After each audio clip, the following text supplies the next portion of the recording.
para as nossas vidas.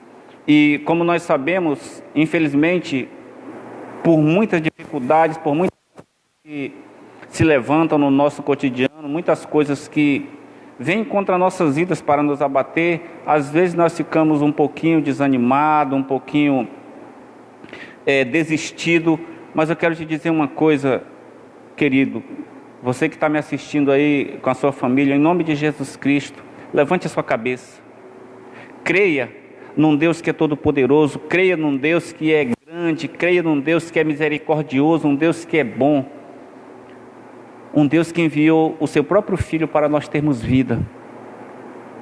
Talvez o que esteja faltando é justamente nós nos apoderarmos dessa vida que já está liberada sobre nós. E a adoração, a oração, a adoração, com certeza, é uma das chaves, é uma das ferramentas para nós sermos revigorados, para nós lançarmos fora todo o cansaço, toda a fadiga, todo pensamento de desistência, todo pensamento de morte que infelizmente nos assola. Eu não estou falando morte apenas física, pensamento de suicídio, não. Eu estou falando de morte espiritual.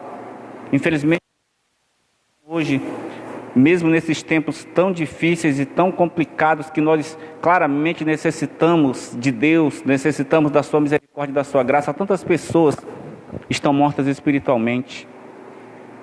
Até nós que já temos aliança com o Senhor, nós somos às vezes enfraquecidos e abatidos. Então, é por isso que eu quero te convidar que você, nesse momento, juntamente comigo, você ore e você consagre a sua vida ao Senhor. Ore aí na sua casa, baixe a sua cabeça, feche teus olhos e entre nesse momento de adoração. Pai, no nome de Jesus Cristo, meu Deus, eu me coloco em oração na sua presença. Eu quero adorar e engrandecer ao teu santo nome, por este privilégio, meu Deus, de poder ministrar a tua palavra.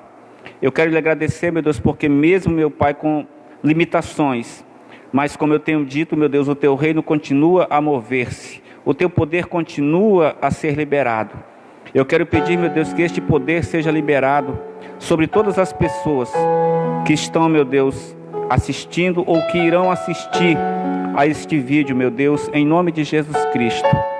Eu libero, meu Deus, o teu poder sobre cada família que está agora reunida, Pai. Eu oro, meu Deus, para que o teu Espírito Santo toque em cada pessoa que está assistindo agora, cada pessoa que está recebendo esta oração. Espírito Santo, em nome de Jesus Cristo, ministra em cada coração.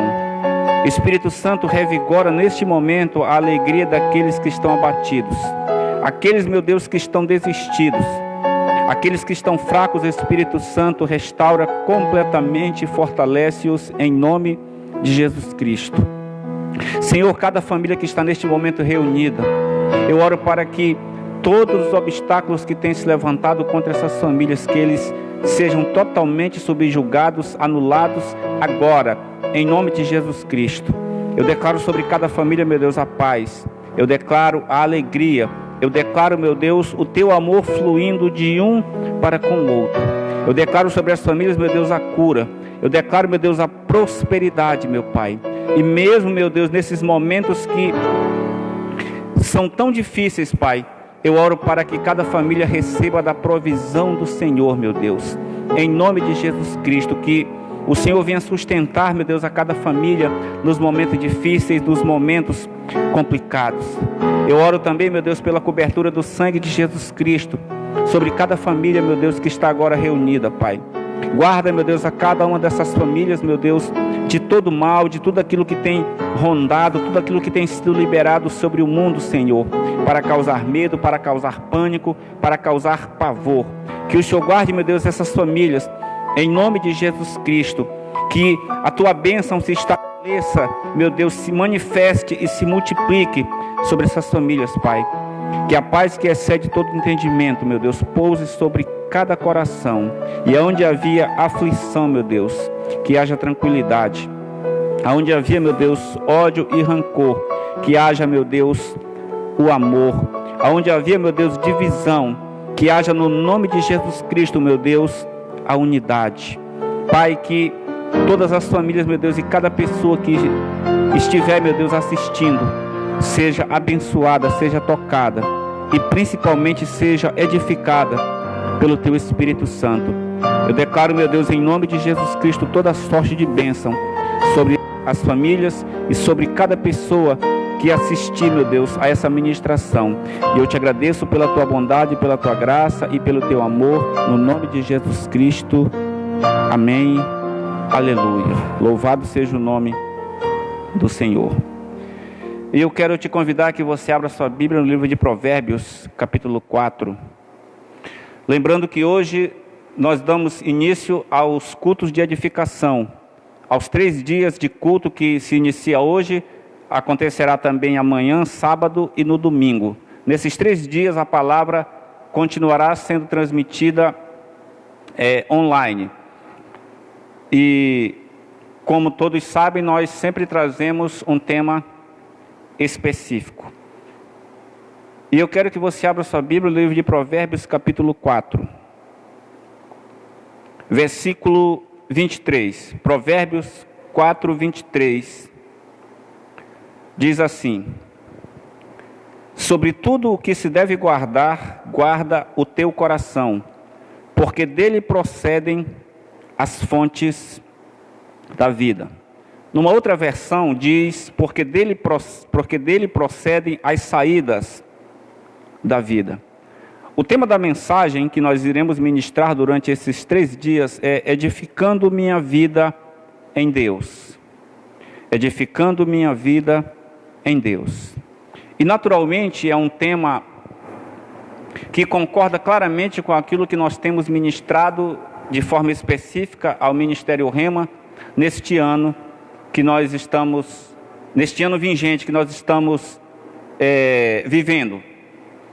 O tema da nossa igreja neste ano é edificação. E claro que quando se fala de edificação é importante nós entendermos que não tem a ver com a nossa vida espiritual em si. Quando se fala em edificação, está falando em construção. Está falando em construção de vida. Está falando, claro, que inclui vida espiritual, mas está falando em renovações, em mudanças, em acréscimos, em coisas que nós realmente queremos construir. E naturalmente é muito claro da parte de Deus um propósito, um mover e um poder liberado sobre as nossas vidas para nós edificarmos, para nós, alguns de nós, reconstruirmos aquilo que nós perdemos ou aquilo que nos foi roubado. Ou seja, Deus, Ele nos dá a oportunidade de nós refazermos algumas coisas durante esse tempo. Por isso, Deus, Ele tem liberado palavras de conserto, palavras que irão realmente nos reestruturar, tanto de forma espiritual, como de forma emocional e também de forma física. Porque não tem como nós edificarmos nada nas nossas vidas se a nossa vida espiritual ela não estiver estruturada. Não tem como edificar nada ou nenhuma área das nossas vidas se nós não estivermos estruturados emocionalmente. E não tem como nós edificarmos nada em nossa vida se nós não estivermos estruturados fisicamente. E é justamente baseado nisso que nós vamos entender um pouquinho sobre como edificar a nossa vida em Deus. E quando fala vida em Deus, eu estou falando de forma geral. Como eu disse, não se trata apenas da vida espiritual, mas se trata em relação à totalidade da nossa vida em Deus. Tudo aquilo que nós buscamos alcançar, que proceda da parte de Deus. E aqui no livro de Provérbios, esse versículo que é bastante conhecido, diz que sobre tudo que nós devemos guardar, tudo que se deve guardar, guarda o teu coração, porque dele procedem as fontes da vida.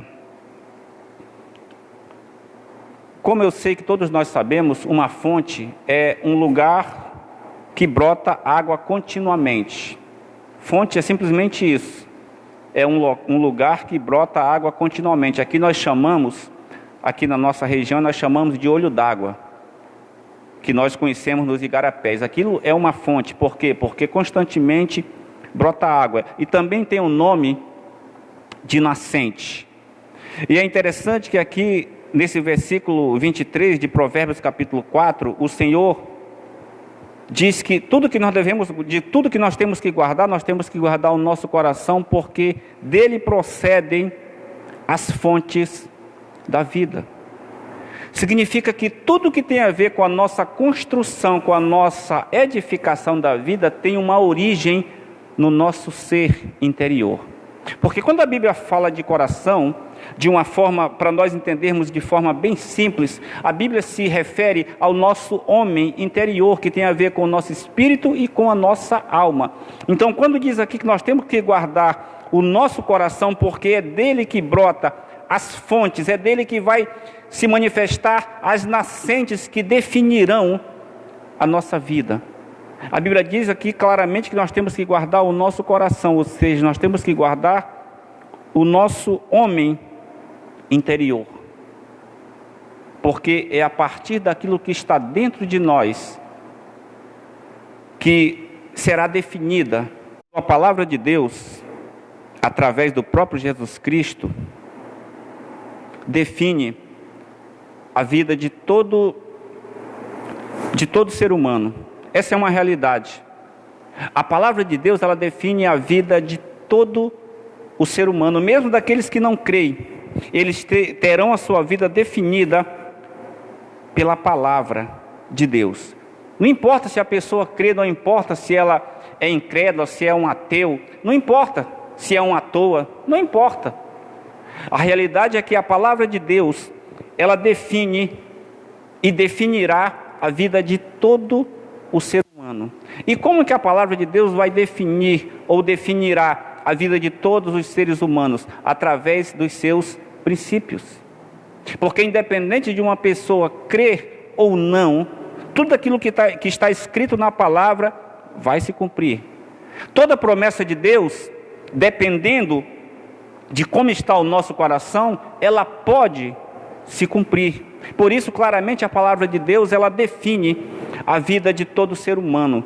E claro que, de forma específica, Jesus, ele descreve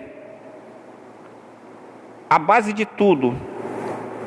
Ele descreve como base de tudo para a vida de qualquer pessoa. E claro, de forma específica para a vida da igreja, que tem aliança com Jesus Cristo, que reconhece Jesus Cristo como Senhor e Salvador da sua vida, que busca viver uma vida com Deus.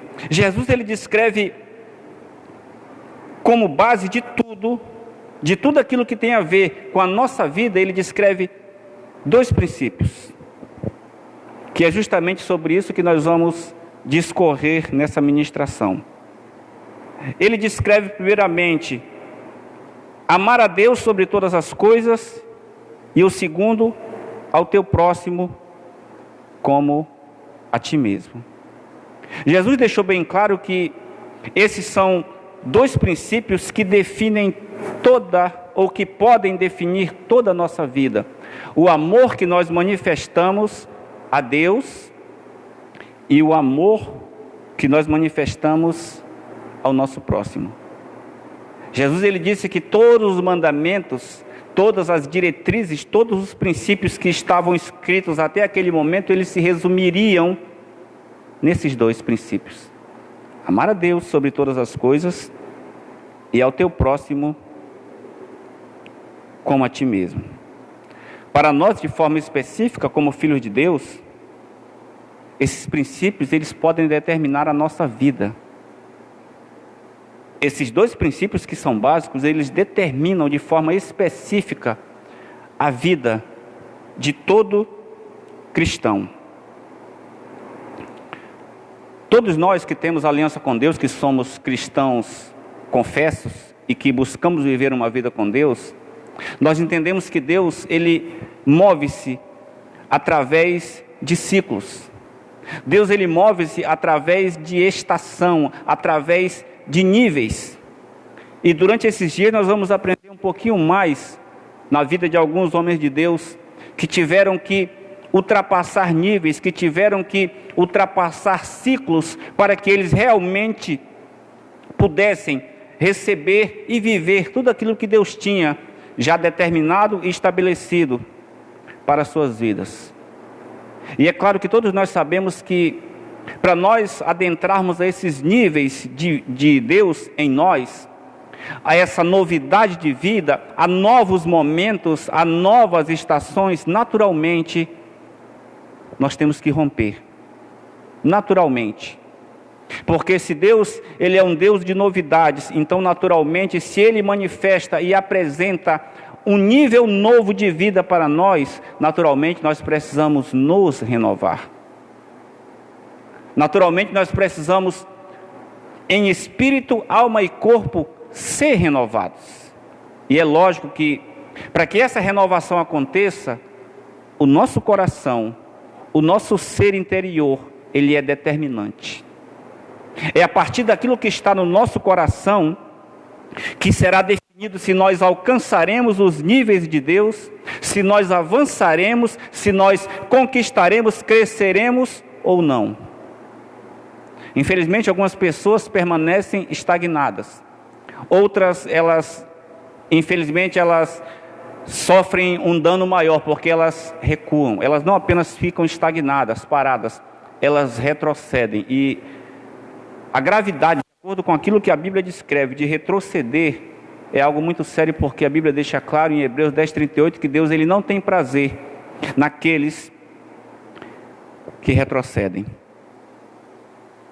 Por isso, é importante nós entendermos que esses dois princípios, amar a Deus sobre todas as coisas e ao teu próximo como a ti mesmo, para nós que somos cristãos, confessos, isso pode definir ou determinar a nossa vida.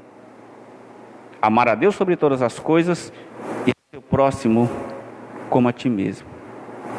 Significa que Deus e pessoas são justamente as duas coisas básicas que nós precisamos aprender a lidar para nós realmente avançarmos e conquistarmos, para nós realmente termos a nossa vida edificada em Deus. É lógico que Satanás, ele muito mais do que até nós que somos cristãos, ele conhece esses princípios. E naturalmente, Satanás, ele sabe, porque ele é um especialista em comportamento humano, e a Bíblia diz que ele está ao nosso derredor. Então, naturalmente, infelizmente, Satanás, ele sabe muita coisa sobre as nossas vidas. Infelizmente, ele sabe muita coisa sobre os nossos projetos. Satanás, ele sabe muita coisa sobre as nossas intenções, sobre aquilo que está no nosso coração. É por isso que em muitas ocasiões e situações ele não tem nenhuma dificuldade de nos parar. Ele não tem nenhuma dificuldade de nos tirar do propósito, porque ele sabe muito acerca da nossa vida, porque ele está ao nosso derredor. Isso, infelizmente, é algo que não tem como nós mudarmos, porque o próprio Jesus Cristo deixou muito claro, a Bíblia deixa claro que o mundo jaz do maligno. Jesus disse que Satanás era o príncipe deste mundo. Então, naturalmente, ele tem autonomia para mover-se. Ele tem autonomia para nos tentar. Mas a questão, irmãos, é que tudo depende de como está o nosso coração. Deus, ele, como eu disse, Deus é um Deus de ciclos, Ele é um Deus de fases, Deus é um Deus de estações. Isso se caracteriza pelo nosso crescimento espiritual. Isso se caracteriza quando nós estamos em um processo de amadurecimento e nós contemplamos coisas acontecendo, contemplamos oportunidades que são criadas, mas a realidade é que às vezes as coisas acontecem e nós não nos damos conta. Às vezes oportunidades em qualquer área, independente de qualquer área que seja, oportunidades nos são dadas e nós infelizmente perdemos essas oportunidades. Tudo isso por quê? Simplesmente porque Satanás, baseado em uma deficiência que nós temos, tanto em relação a Deus como em relação a pessoas, ele trabalha justamente para que esses dois princípios que são básicos, e que determinam a nossa vida, eles sejam quebrados. A nossa vida com Deus e o nosso relacionamento com pessoas. E, infelizmente, isso não é uma regra absoluta. Mas, geralmente, escute o que eu vou lhe dizer. Geralmente, em momento de nós rompermos para uma nova realidade de Deus nas nossas vidas, uma realidade que acrescentará, uma realidade que trará novas conquistas, novas vitórias, geralmente, haverá coisas que se levantarão. Para quê? Para nos fazer ou para nos deixar contra pessoas e também contra Deus. Eu vou repetir isso. Todas as vezes que estiver próximo de nós rompermos para uma nova realidade, haverá coisas que se levantarão para nos deixar contra Deus e contra pessoas. E você pode pensar, apóstolo, mas como que eu posso me revoltar contra Deus? Me revoltar contra pessoas, até que pode ser, mas me revoltar contra Deus, mas essa infelizmente é uma realidade que todos nós vivemos ou podemos viver. É uma das primeiras coisas que se levanta ao nosso redor quando nós estamos próximos de romper. Porque todos nós sabemos, irmãos, que a caminhada, ela não é uma caminhada simples, ela não é uma caminhada fácil. A caminhada com Deus, e principalmente para nós conquistarmos, porque as conquistas não dependem diretamente de Deus, elas dependem da nossa própria posição. E naturalmente, se a Bíblia diz aqui que nós temos que guardar o nosso coração, porque dele procedem as fontes da vida, significa que o meu coração precisa estar guardado para que eu conquiste em Deus. Por quê? Porque Deus é justo, porque Deus é reto, porque Deus é santo. Porque em Deus não há variação. Em Deus apenas há perfeição. E é justamente isso que nós precisamos buscar pela sua presença em nós. E lógico que Deus sabe e conhece as nossas debilidades. Por isso aqui Provérbio diz que nós temos que guardar o nosso coração. Não significa que nós vamos viver uma perfeição. Significa claramente que nós vamos ser atacados justamente para nós nos revoltarmos contra Deus e contra pessoas. Porque lembre-se que Deus e pessoas são os dois mandamentos que definem todas as outras coisas. Amar a Deus sobre todas as coisas e ao teu próximo como a ti mesmo. É por isso que nós somos tão incitados. É por isso que há tantas propostas para nós nos levantarmos contra pessoas e principalmente contra Deus. Porque Satanás conhece, Satanás sabe que Deus é um Deus que trabalha através de estações, através de novos momentos, de novos tempos. A realidade, irmãos, é que os ciclos de Deus, eles não param, eles sempre se renovam. A questão de nós não alcançarmos, de nós não conseguirmos contemplar às vezes, é simplesmente porque talvez o nosso coração não esteja alinhado com essa realidade. Mas é a nossa postura quando essas dificuldades e contrariedades se levantam que vão determinar se nós vamos entrar no novo ou vamos permanecer no velho. É a nossa postura.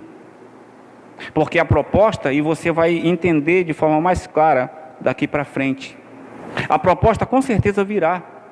Se tem uma coisa que Satanás não quer, é que nós permaneçamos submissos, fiéis, comprometidos com Deus. Se tem uma coisa que Satanás não quer, é que nós permaneçamos mantendo a nossa aliança, o nosso relacionamento com pessoas, porque se nós somos pessoas que guardamos o nosso coração, naturalmente nós podemos influenciar outras pessoas, nós podemos fortalecer outras pessoas, e é justamente isso que Satanás não quer. Por isso o provérbio deixa claro que nós temos que guardar o nosso coração.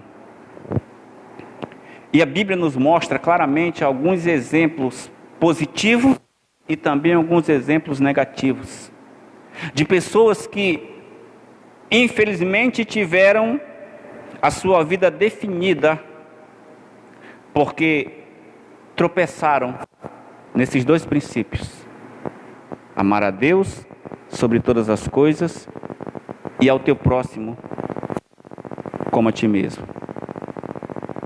Eu sempre digo que se nós como cristãos, ou independente de ser cristão, mas eu falo diretamente para os cristãos, se nós temos problemas com pessoas, então nós temos problemas com Deus. Se nós temos dificuldades com pessoas, então nós temos dificuldades com Deus. Porque o segundo maior mandamento é: ama ao teu próximo como a ti mesmo. E como eu disse, nós temos alguns exemplos da Bíblia que nos mostram claramente que as pessoas que quebraram esses dois princípios, elas tiveram consequências, infelizmente, desagradáveis. O primeiro exemplo bíblico que eu cito é o exemplo de Moisés. Nós sabemos que Moisés, ele foi um homem que ele teve uma intimidade incomum com Deus. O próprio Deus descreve Moisés como alguém que conversava e falava com ele face a face. Então isso era uma intimidade incomum. Moisés com certeza não era um homem comum, ele não era um homem normal. Ele era alguém que realmente tinha algo de especial entre ele e Deus, um relacionamento muito profundo. Mas nós sabemos que Moisés, ele nem sempre foi assim, porque embora a Bíblia descreva Moisés como sendo o homem mais manso da terra, mas Moisés, desde o princípio, quando a Bíblia começa a descrever a vida de Moisés, ele demonstrava justamente dificuldade com pessoas. Lembre-se que Moisés, mesmo em um momento em que ele imaginou que estava fazendo algo correto, porque a Bíblia diz que ele viu um egípcio maltratando um hebreu, e ele tomou as dores do hebreu, e o que é que ele fez com o egípcio? Ele matou o egípcio. Naturalmente não foi uma atitude muito sábia, naturalmente demonstrava claramente que Moisés, ele era alguém que resolvia as coisas de forma violenta. E a Bíblia descreve e diz que Moisés, ele fugiu e passou 40 anos em um deserto pastoreando ovelhas, até o momento em que Deus o chama. Ele tira o povo do Egito pela ordem, pelo poder de Deus, e leva o povo para Canaã. E eu sei que todos conhecem a história, mas é importante nós frisarmos no final da história de Moisés. Todos nós sabemos que Moisés, ele não entrou na terra prometida. O próprio Deus chama Moisés ao monte e diz: olha, isso aqui é a terra prometida, isso aqui é Canaã, mas tu não vai entrar. Havia da parte de Deus uma promessa para a vida de Moisés. Moisés era um homem que tinha intimidade profunda com Deus. Mas por que Moisés não entrou na terra prometida? Por que ele foi isento de contemplar aquela vitória? Alguns podem dizer: apóstolo, é porque Moisés, ele não era um guerreiro. Quem tinha que entrar realmente era Josué, porque Josué era o guerreiro. Josué lutava as batalhas. Mas lembre-se que em um momento em que Josué está batalhando no vale, Moisés está em cima. Moisés não levantou nenhuma espada, mas ele estava simplesmente intercedendo e cobrindo Josué na sua batalha. Então ele poderia, mesmo que ele não lutasse em Canaã contra ninguém, mas ele com certeza faria uma grande diferença. Então não necessariamente não era algo que necessitava que Josué fizesse, porque Josué poderia fazer, mas sob a liderança de Moisés. Mas a realidade é que Moisés, ele não entrou na terra prometida. E por que ele não entrou? Simplesmente porque Moisés, ele teve problemas com Deus e problemas com pessoas. E eu torno a repetir, Moisés era um homem que tinha uma intimidade incomum com Deus. Era alguém que falava com Deus face a face. Era alguém que tinha um diálogo muito aberto e muito claro e muito direto com Deus.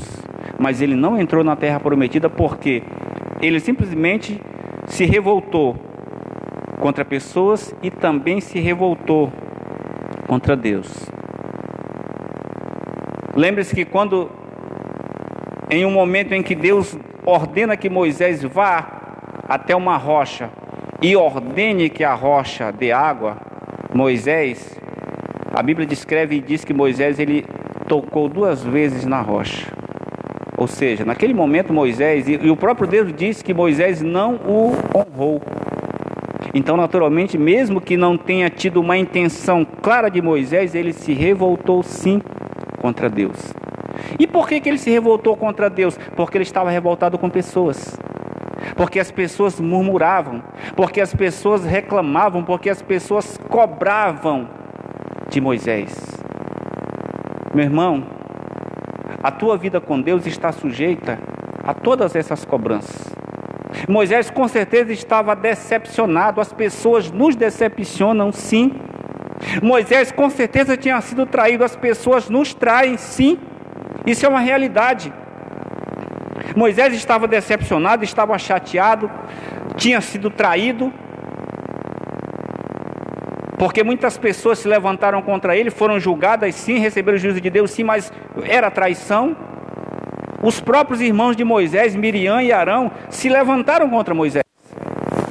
Naquele momento em que Miriam fica leprosa, isso é traição.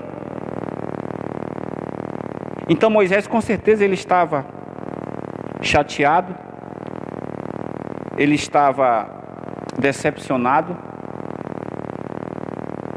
mas infelizmente para Deus isso não justificou a desobediência de Moisés e muito menos ele ter problema com as pessoas. Mas quando Deus manda que ele toque, ou melhor, que ele ordene a rocha, que a rocha brote água, ele tocou na rocha porque ele estava chateado com as pessoas. Consequência e resultado disso, ele não entrou na terra prometida. E não é porque não havia um plano de Deus para que Moisés entrasse. Não tinha nada escrito, Deus não tinha falado nada que ele não iria entrar. Foi apenas a partir do momento em que Moisés demonstra problema com as pessoas e problema com Deus, que Deus disse: tu não vai entrar na terra. Isso nos ensina, irmãos, algo muito importante. Que nós temos que viver princípio mesmo diante das situações contrárias. Como eu sempre digo, nós nunca devemos permitir que as situações definam o que nós temos que fazer. Nós não temos que agir por aquilo que a situação ou mesmo as pessoas pedem ou dizem. A nossa atitude deve ser baseada nos princípios da palavra de Deus, que diz: ama a Deus sobre todas as coisas e ao teu próximo como a ti mesmo. Isso significa que vai ter momentos que nós temos que nos submeter aos caminhos que Deus estabelece para nós trilharmos. Isso significa que vai ter momentos que nós vamos ter que nos submeter a traições, a decepções, a calúnias, a difamações, porque foi isso justamente que Moisés viveu. Mas infelizmente, por um único momento, Moisés, ele se ira. E aquele homem que foi descrito sendo o homem que falava com Deus face a face, ele não pôde entrar na terra da promessa. Simplesmente porque ele se revoltou contra Deus e ele se revoltou contra pessoas. Moisés, ele não guardou seu coração. Lembre-se que os nossos corações, eles são a fonte para a vida. Moisés não guardou o coração dele. Eu não estou falando, meus queridos irmãos, em perfeição. Eu não estou falando em atitudes que nós podemos ter, em ímpetos. Mas a realidade é que Jesus também foi muito claro quando disse que nós tínhamos que vigiar e orar. Às vezes, os ímpetos que nós temos diante de situações que são situações que acontecem nas nossas vidas, é porque infelizmente a nossa vida espiritual ela está quebrada. Eu não estou dizendo que era o caso de Moisés, mas a nossa realidade infelizmente é essa. Algumas atitudes rebeldes, algumas atitudes de desobediência, algumas atitudes de não ouvir aquilo que Deus nos diz, é porque infelizmente o nosso coração está endurecido pelas situações, pelas circunstâncias. Foi justamente o que aconteceu com Moisés. E quando o profeta diz que nós temos que guardar o nosso coração, é justamente guardar o coração mesmo em atitudes ou situações que são contrárias, circunstâncias que são contrárias. Ou seja, Moisés, ele não experimentou o novo. Ele, infelizmente, ele continuou no velho, porque ele não guardou seu coração. Ele continuou, infelizmente, no velho. Ele morreu ainda no deserto. Ele não pôde contemplar o novo de Deus, ele não pôde adentrar na nova fase, na nova estação que Deus tinha para a vida dele. Por quê? Simplesmente porque ele não guardou seu coração. Ele revoltou-se contra Deus, ele revoltou-se contra pessoas. Entenda que a revolta contra Deus é justamente a nossa desobediência. Quando nós sabemos que temos da parte de Deus um mandamento, uma ordem para nossas vidas de forma específica, e nós não fazemos. Deus deixou bem claro a ordem que Ele deu para Moisés: ordena que a rocha dê água. É simplesmente isso. O que você precisa pensar, refletir, é sobre aquilo que você com certeza sabe que Deus quer de você e você não tem feito. A posição que você deveria, você não está. Isso é se revoltar contra Deus. Moisés não falou contra Deus palavras blasfemas, palavras injuriosas. Ele não falou isso. Ele apenas não fez aquilo que Deus mandou ele fazer. Talvez você está morto, você está desistido, você está enfraquecido por muitas circunstâncias, por muitas coisas que vieram contra a tua vida. E talvez para você isso seja justificativa para que você se encontre onde você se encontra hoje. Só que para Deus não. Porque Deus não poupou Moisés, que era um homem que tinha intimidade profunda e incomum com Deus. Nunca esqueça que a nossa aliança nessa dispensação, ela é uma aliança superior. Nunca esqueça disso. Que a aliança que nós estamos vivendo neste momento é uma aliança superior a que em qualquer era da Bíblia, a não ser do Novo Testamento. Mas no tempo de Moisés, com certeza, a nossa aliança é superior. E Moisés simplesmente ele não obedeceu aquilo que Deus mandou. Ele não fez aquilo que... E isso fez com que ele criasse um problema com Deus, porque ele se revoltou contra pessoas e desobedeceu a Deus. Ele não pôde adentrar a uma nova fase de vida. Ele não pôde contemplar o novo de Deus. Se você realmente deseja contemplar na tua vida a renovação de Deus, se você deseja contemplar na tua vida as novas estações, novas oportunidades, vigia a tua vida e as tuas atitudes para que você jamais se revolte contra Deus, para que você jamais se revolte contra pessoas. O que eu quero dizer é: resolve as tuas pendências com Deus e com pessoas. Resolve as tuas pendências, confessa, te arrepende, deixa de lado, te apodera da misericórdia, te apodera da graça, te apodera no poder regenerador que tem no sangue de Jesus Cristo. E caminha para a novidade de vida, caminha para o novo que Deus tem preparado para você, porque com certeza tem. Moisés, infelizmente, ele não alcançou.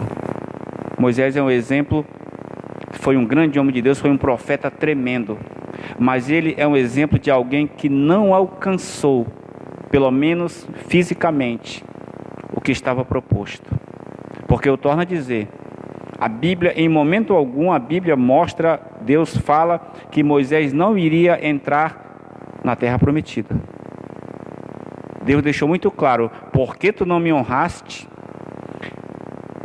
tu não entrarás na terra. E Moisés não honrou a Deus, porque ele estava revoltado com pessoas.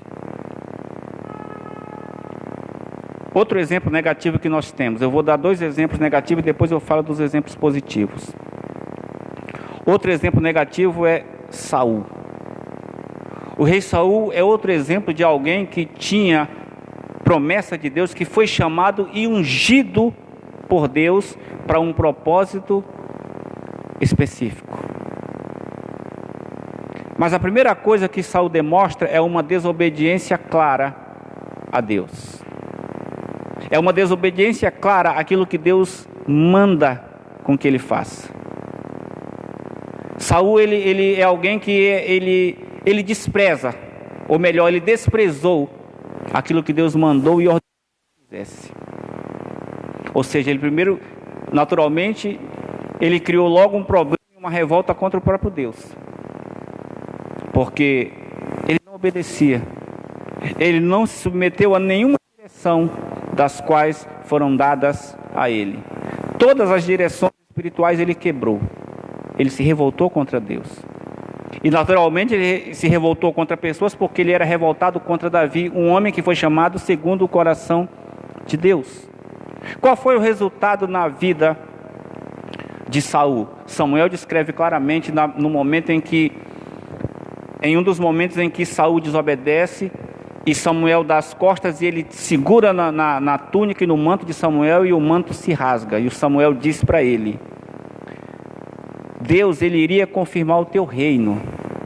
Ou seja, tu iria adentrar no novo, tu iria alcançar a nova fase, mas do mesmo jeito que esse manto se rasgou, assim hoje Deus rasga o reino das tuas mãos. Ou seja, simplesmente Saul, ele sofreu a consequência por ter se revoltado contra Deus e por ter se revoltado contra pessoas, porque por mais ou menos 10 anos ele persegue Davi, e sem nenhum motivo, sem nenhum tipo de respaldo para perseguir Davi. Simplesmente o propósito e o plano que estava determinado da parte de Deus para a vida de Saul, ele foi anulado. E Samuel deixa bem claro que Deus iria confirmar o reino a Saul. Mas ao contrário disso, por ter se revoltado contra Deus e contra Davi, o reino foi rasgado, tirado das mãos de Saul. E nós sabemos que depois é Davi que reina no lugar de Saul. É por isso, irmãos, que é tempo de nós resolvermos pendências se tivermos com Deus. É tempo de nós quebrantarmos o nosso coração, é tempo de nós realmente permitirmos que Deus remova toda a dureza do nosso coração. É tempo de nós baixarmos a nossa cerviz. Se nós realmente quisermos contemplar as novidades do plano de Deus, se nós realmente quisermos viver o novo de Deus, adentrar novas fases, novas estações, é momento de nós resolvermos as nossas revoltas, mesmo que sejam involuntárias, contra Deus. Os momentos em que nós rejeitamos uma ordem direta do Espírito Santo. Os momentos em que nós realmente decidimos não fazer, não ser, não querer, é revolta contra Deus.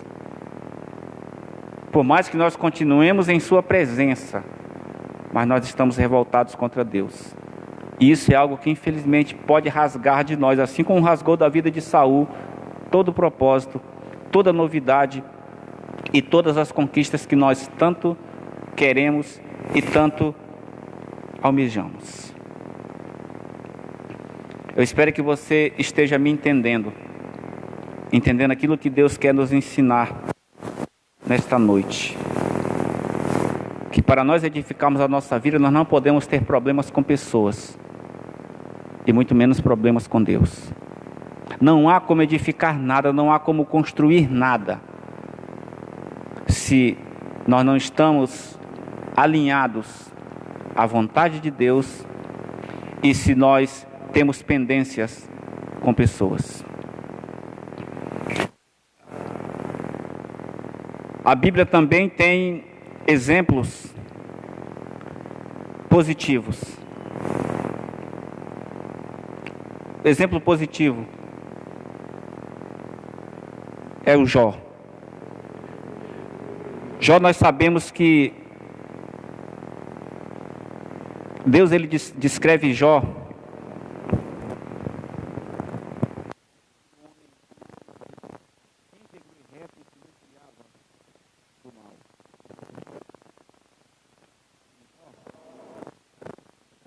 ele foi uma prova muito dura, uma prova muito severa contra ele. Nós conhecemos a história de Jó. Em pouco tempo, Jó perdeu tudo que ele tinha de riquezas, perdeu seus filhos e, por último, perdeu sua saúde em um período muito curto de tempo. Realmente foi uma provação, foi uma prova muito dura. E junto com isso, com algum tempo em que Jó está acometido da dor do luto, da dor da miséria e da dor da enfermidade, porque a Bíblia diz que Jó, ele se raspava com cacos para que ele aguentasse a dor. Era uma dor que não tem como descrever. Mas junto a tudo isso, chegam até Jó 3 amigos, que talvez tivessem boa intenção, mas infelizmente estavam equivocados. E aqueles amigos, eles queriam que Jó confessasse algum pecado que ele tivesse cometido, algum pecado que estivesse em oculto, e Jó dizia que não tinha feito nada. E aqueles amigos começaram, de certa forma, a acusar a Jó. E Jó tinha todo motivo naquele momento, primeiro para se contra eles, porque eles estavam dizendo de forma direta que Jó era alguém que estava com algum pecado escondido. Em momento algum nós vemos Jó levantando contra os seus amigos que estavam errados. E Jó sabia que ele estava errado porque Jó conhecia a ele mesmo. Ele sabia o que tinha no seu coração. E em momento algum Jó fala alguma palavra injuriosa, alguma palavra contrária. Em momento algum Jó, ele se revolta contra os seus amigos. Em momento nenhum. Em momento algum, Jó fica revoltado mesmo diante de tanta acusação indevida e equívoca. Jó, nesse momento de prova sobre prova, ele guardou seu coração. Jó, ele tinha motivo para se revoltar contra seus amigos. Jó tinha motivo para se revoltar contra Deus. Porque a Bíblia deixa claro, o próprio Deus diz que Jó era íntegro e reto e se desviava do mal. E Jó com certeza entendia que tudo aquilo que ele tinha, tudo que ele possuía, procedia de Deus. E em pouco tempo Jó perde tudo o que ele tinha de bens materiais, perde seus 10 filhos e perde a sua saúde. Ele tinha todo motivo para se revoltar contra Deus. Ele tinha todo motivo para se portar como às vezes nós nos portamos diante de situações tão pequenas, diante de coisas tão insignificantes que nós mesmos podemos mudar e superar. Mas ao contrário de Jó, nós nos separamos para um cantinho e murmuramos, reclamamos, questionamos a Deus. Jó, ao contrário de nós, ele manteve o seu coração guardado. Nós, com a nossa murmuração, nós nos revoltamos contra Deus. Cobramos de Deus resultados. Cobramos de Deus conquistas. Mas, naturalmente, quando nós fazemos isso, nós estamos demonstrando claramente que o nosso coração não está guardado. Porque Jó, em momento algum, ele murmurou contra Deus. Em momento algum, ele questionou a sua situação. Ele disse, Deus deu, Deus tira. Nu eu saí do ventre da minha mãe, nu eu vou voltar. Ele não questionou. A diferença é que Jó guardou seu coração. Porque ele sabia que a partir do seu coração procediam as fontes para a sua vida. Por isso ele pôde dizer claramente, o meu Redentor vive. Jó é um exemplo claro de alguém que guardou o seu coração mesmo diante da pior prova. A Bíblia descreve que Jó recebeu o dobro do que ele possuía.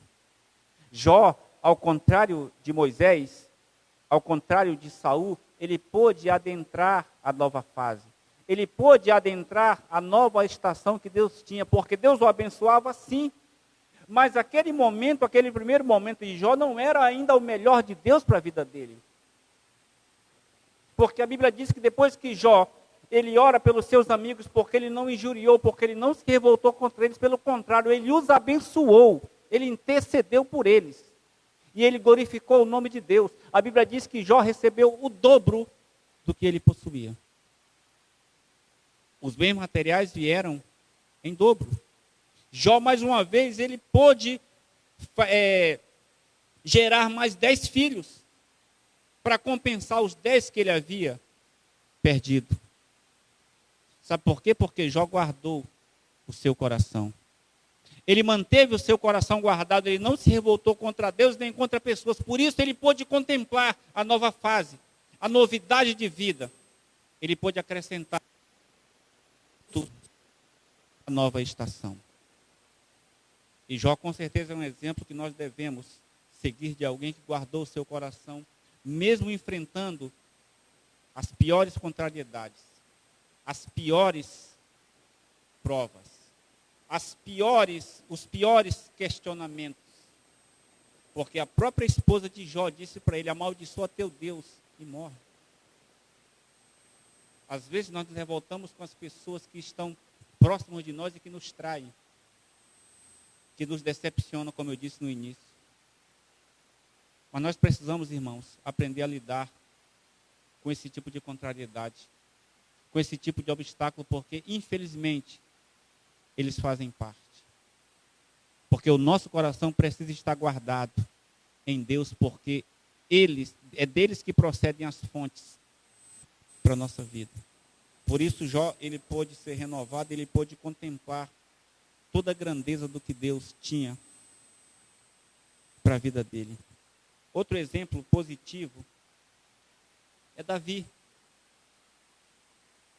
Davi é outro exemplo de alguém que poderia se revoltar contra Deus porque ele foi ungido e chamado pelo próprio Deus. Mas, sem nenhum motivo, Saul persegue Davi por 10 anos. Ele poderia questionar Deus, mas e aí, tu me chamaste, eu sou ungido, tenho uma promessa para que eu seja rei, e por que tu permite que Saul me persiga? Em momento algum, Davi revoltou-se contra Deus.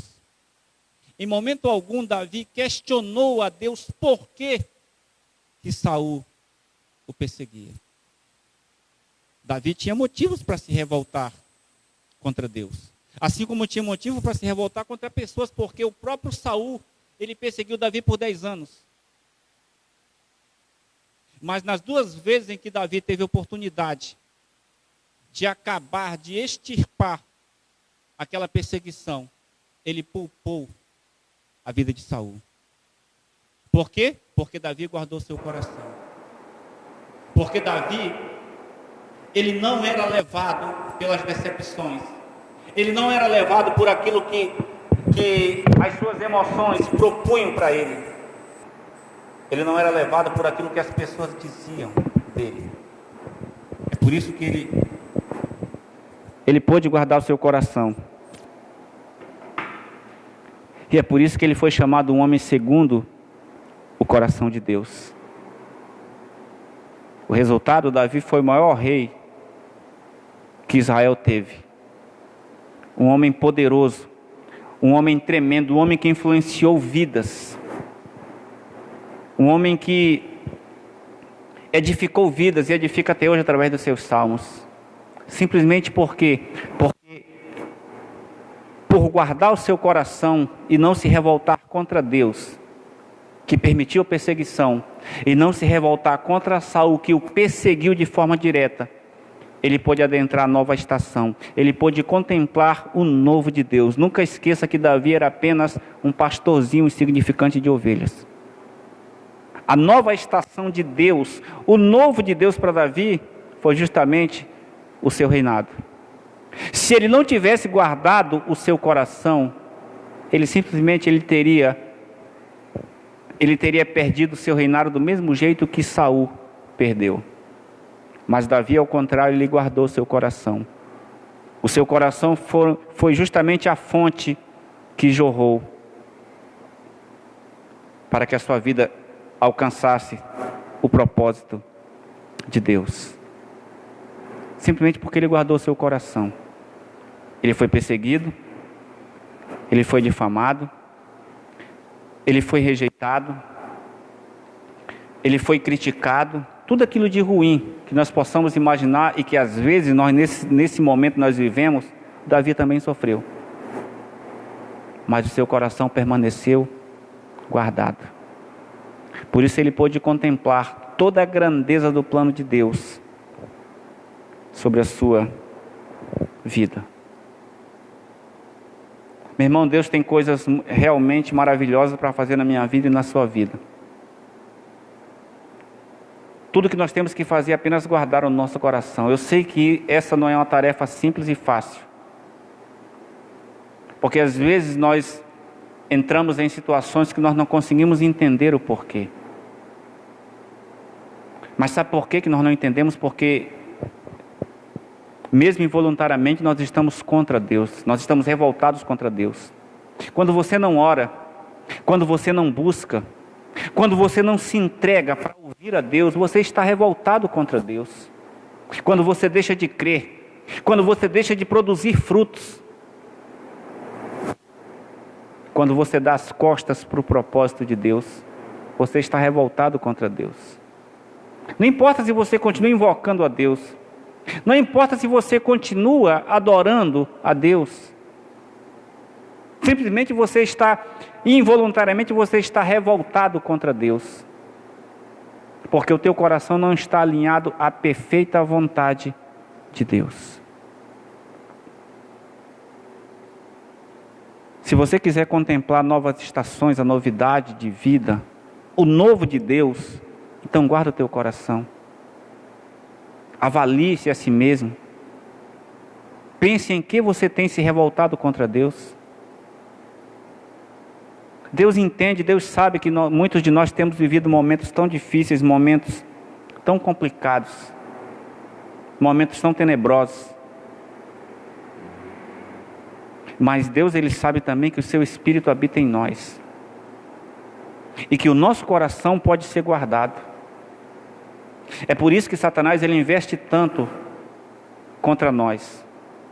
Porque se nós nos revoltamos contra Deus, nos revoltamos contra pessoas, naturalmente nós nunca poderemos alcançar o melhor de Deus. Nós nunca poderemos alcançar as novas estações. Nós nunca poderemos alcançar as nossas conquistas que nós tanto queremos. E nunca esqueça aquilo que eu sempre digo, que Satanás ele trabalha em cima ele é o pai da mentira, mas ele trabalha em cima daquilo que é verdade.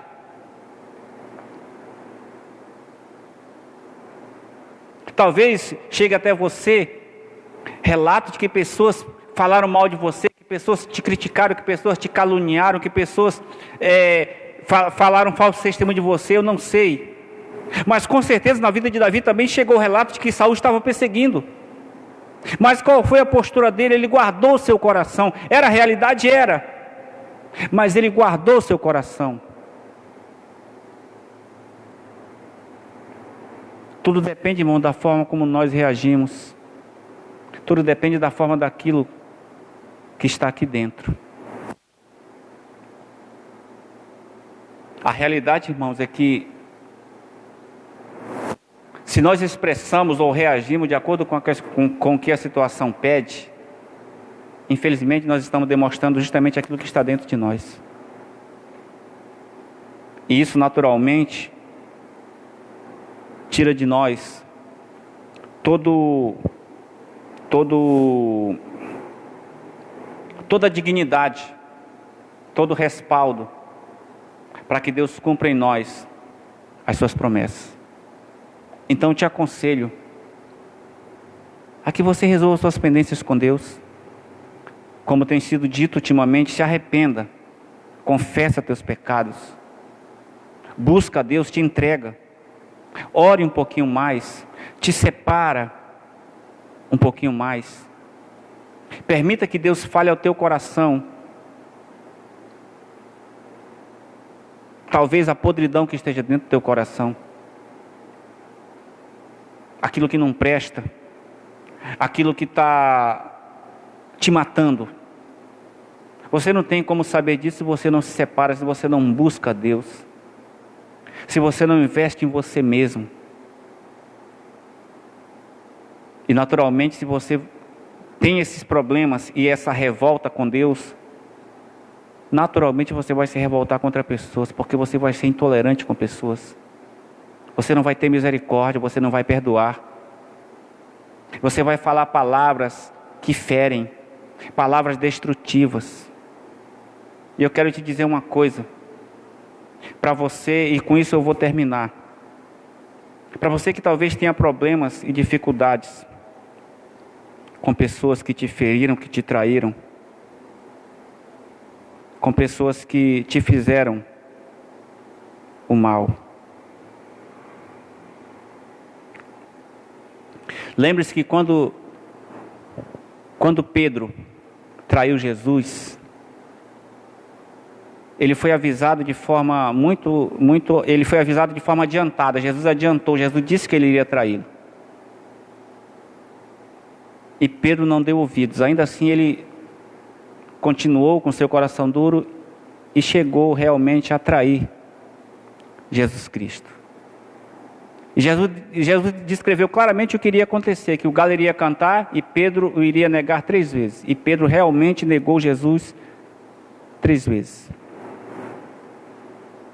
Jesus tinha todos os motivos para revoltar-se contra Pedro.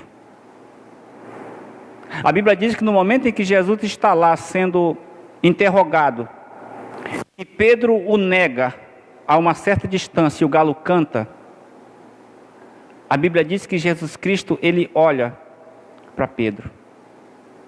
Sabe o que é interessante? É que, às vezes, quando as pessoas nos decepcionam, nos traem, nos desagradam, nós buscamos do mais íntimo e profundo do nosso ser todas as palavras e tudo aquilo que nós pudermos fazer para lançar contra essa pessoa. E o interessante é que Jesus, ele não lançou nenhuma palavra contra Pedro. Sabe o que é que Jesus Cristo estava fazendo ali? Ele estava guardando o seu coração. Sabe por quê? Porque tem momentos que as pessoas que nos ferem, elas não precisam de palavras, mesmo que sejam as palavras de verdade. Sabe o que é que elas precisam? De misericórdia. E o que Pedro precisava naquele momento era de misericórdia, porque ele havia cometido um erro. Ele realmente havia negado Jesus, ele havia espraguejado, porque a Bíblia diz que ele espraguejou. Ele realmente, Pedro naquele momento, ele estava totalmente passivo a uma correção. Mas a atitude de Jesus, Jesus apenas olhou para Pedro. Por quê? Porque o que Pedro precisava naquele momento era de misericórdia. Talvez as pessoas que te feriram, que te decepcionaram, que elas precisam Não é das tuas palavras justas, corretas. Talvez seja apenas da tua misericórdia. O olhar de Jesus não foi para julgar Pedro. Pelo contrário, o olhar de Jesus foi para que Pedro tivesse consciência de que ele mesmo tinha errado. Por isso ele não falou palavras injuriosas. Por isso ele não fez nada contra Pedro. Ele não falou nenhuma palavra. Apenas ele olhou para Pedro. Porque o que Pedro precisava era de misericórdia. Talvez as pessoas que te decepcionaram, que te machucaram, o que elas precisam é de misericórdia, do teu perdão, da tua oração. E naturalmente, se você fizer isso, você com certeza, você vai guardar o teu coração. Se você decide entregar-se à vontade de Deus, você vai estar guardando o teu coração. Significa que o resultado que você vai obter disso é que você vai alcançar novas estações, novas oportunidades de vida se descortinarão sobre você, novos frutos brotarão sobre a tua vida. Mas guarda, meu irmão, teu coração. Não é fácil, às vezes é difícil, é complicado sim, mas é possível. Sobre tudo que se deve guardar, guarda o teu coração, porque é dele que fluem as fontes da vida. É a partir do que está no teu coração que vai determinar a tua vida. Então guarde o seu coração, alinhe a tua vida com o Senhor e contemple o agir de Deus para te abençoar em todas as coisas, no nome de Jesus. Que Deus os abençoe rica e abundantemente, e eu espero que essa mensagem realmente edifique a tua vida no nome de Jesus. Amém.